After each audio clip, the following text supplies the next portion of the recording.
Hey sweeties, welcome back. Today we're making a pretty and pink cake that's very Barbie inspired. If you are like me, you're seeing Barbie absolutely everywhere at the moment, and we wanted to jump on and make something nice and fun, and it fits my beautiful kitchen color palette perfectly.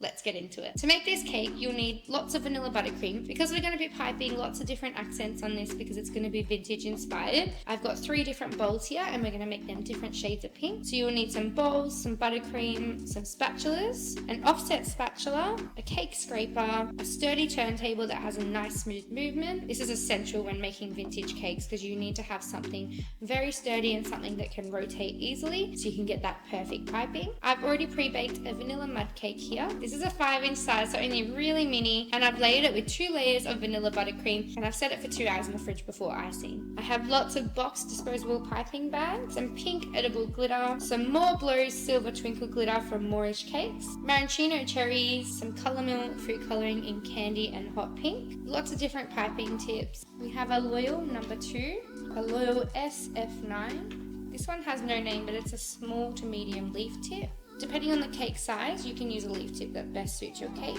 I've got a Loyal SF5 and a Loyal SF15. I may not use all these tips, but I like to have these set tips ready to go at all times when I'm making these vintage cakes, and as I go I decide what I need to add to the cake depending on the look. And we have these perfect pink Barbie inspired sprinkles. To start with, we're going to take our colour mill candy colouring and we're going to give it a good shake because it is oil based. You want to make sure it's not separated. And I'm taking my main bowl first, which is the biggest one, and I'm going to do a big squeeze of that in the bowl. Because I am making a lot of buttercream here, I do want a nice big squeeze. And of course, because it's Barbie inspired, we want a nice bright pink. It's still not bright enough, so I'm just going to add a bit more food colouring. I do want it a little bit brighter, so I am just going to add a little bit of the colour milk hot pink because I do have a lot of buttercream here. It's taking a little bit to colour it. Now I've got my perfect Barbie inspired base colour. I'm going to add that onto the cake. Now start spreading that out and ice your cake as normal.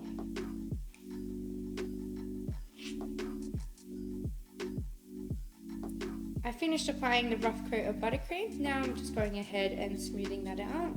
Just keep your hand really steady as you turn the turntable so you can get a nice smooth base. Oh, hang on. It's our new segment time.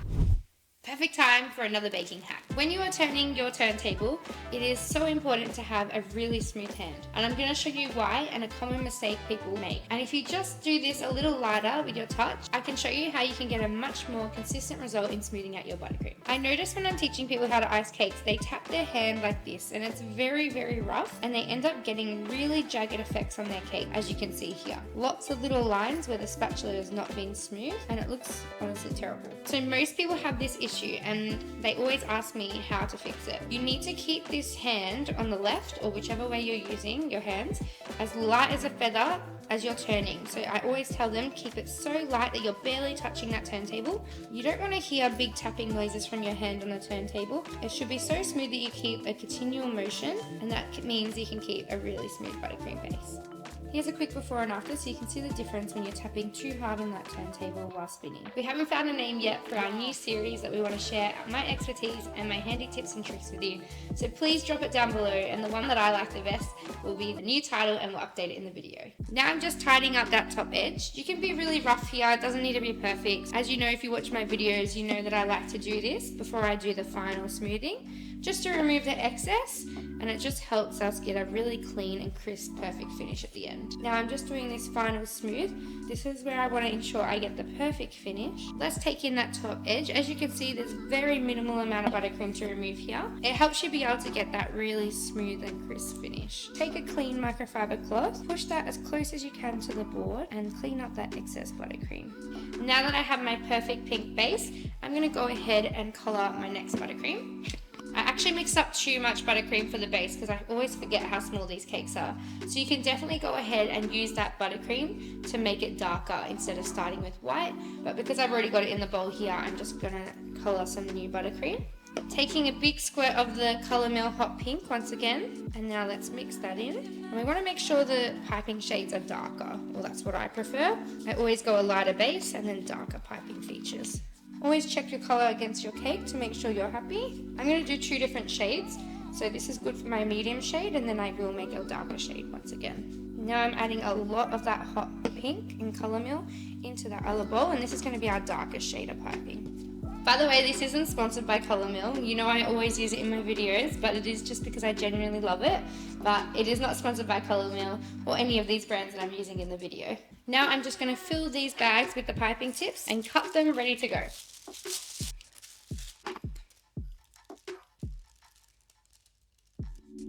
Here I have the leaf tip, which I'm going to be doing my ruffles with, and I filled that with my darkest pink colour. Now I have my biggest French tip, the spiky one. I'm going to add the medium pink colour. I always like to start with these 2 tips to start with, and then we can add more tips if it needs it later on. But because the cake is only small, we may not need to use all of them. There's no point filling your bags until you need them. So we're going to start with our leaf tip, and I'm going to find the back of my cake where the seam is, and that's where I always start piping from. With this tip, I like to do the top and the bottom first. So starting with the top, you want to lay it pretty flat towards your cake, and you can see it comes out with a nice ruffle. So you want to have quite a consistent pressure on your hand here, and with the other hand I'm slowly turning the turntable to make that cake spin, and you want it to hang over the edge just slightly so it looks like a little ruffle. Being consistent with your pressure here is super important, then just taper off at the end. As you can see from the inside, you can see that gorgeous little ruffle. Now I like to take that big French tip, and I like to go over it slightly, push into a big dollop and pull it out as you release the pressure, so it tapers in nicely. Now I like to take that same tip and do the ruffle at the bottom. I like to leave a gap between the board and the cake because we're going to add a bigger piping tip again to match the top. Now we're going to go ahead with that French tip once again, and we're going to fill in that gap with the same border. As you can see, that just gives us that little frill at the bottom and super cute underneath that puffy border piping. Now that I have the top and bottom on, I can clearly see where I want to make my swags. I do this freehand, but if you want to mark out where you want to go with a toothpick, that's definitely a great option as well. I'm starting with an even pressure, and you can make these as long or as short as you like, so they come out nice and roughly. Make sure your turntable doesn't spin too fast because it can be hard to control. Now I'm going to take our smallest little star tip, and I'm going to add in our lightest colour, which is our base colour, just for some definition.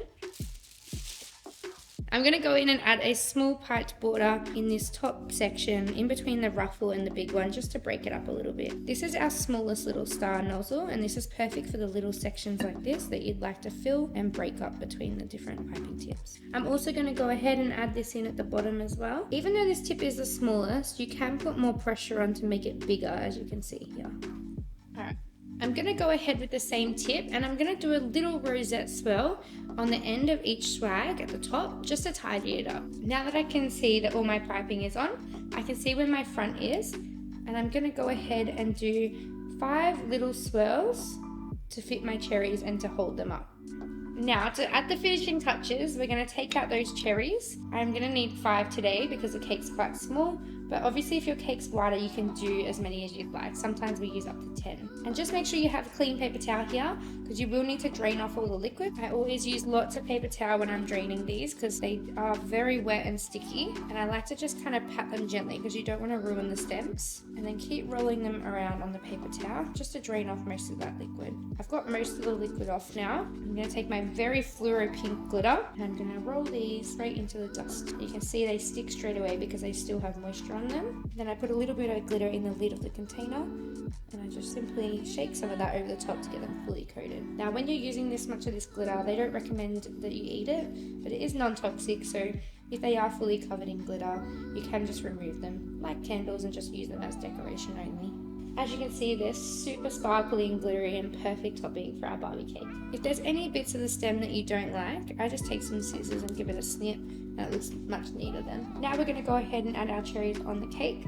So make sure you place the best looking ones at the front, of course. Cherries, they are a natural fruit, so they will do their own thing and be any shape that they wish. They're always looking like they're in a bit of a different direction, but that's okay because that kind of adds to the look. If any of that glitter came off as you place them, I like to just tap on a little bit extra and have it fall on the places that you need on the cherries. I was going to add some piping on the top like Birthday Girl, but this is only a really small cake. It's only a 5-inch wide, so it's only 8 servings of cake, so it is very small with all this piping. So I'm going to leave it off today, but if you do a wider cake, it's definitely perfect to add some piping on there. I'm going to go in with the sprinkles now, and that's just the final touch. This design really needs you to place the sprinkles individually because it's such a beautiful and curated design. You can't just throw them in a scatter. You need to take the time to finish it off perfectly. So I'm adding these long sprinkles called rods just to break up the colors of pink and add some length in there. I'm going to go in and add some of these big pink pearly sprinkles, and I will just put these randomly in between, but I am still hand placing them one by one to ensure I don't get too many or not enough sprinkles everywhere. Now at the bottom, I'm just going to add a little bit of these lighter pearls, and I'm just going to scatter these in between the piping as well. Using different shapes and colors of sprinkles really adds to a design like this because it makes it a lot more interesting. Now that our cake is complete, I'm just going to go in with the more glow in the silver and give it a good shake, and I'm going to start now adding glitter all over the cake. If this cake doesn't scream Barbie, I don't know what does, and I absolutely love it. This should be our permanent pink cake that lives in our pink kitchen because this just represents my personality to a T. I hope this inspires you to get your pink apron on and get baking in the kitchen. I'd love to see your creations, especially if they're pink ones, so make sure you tag me at Caitlin Matheson on TikTok or Instagram. And until next time, stay sweet.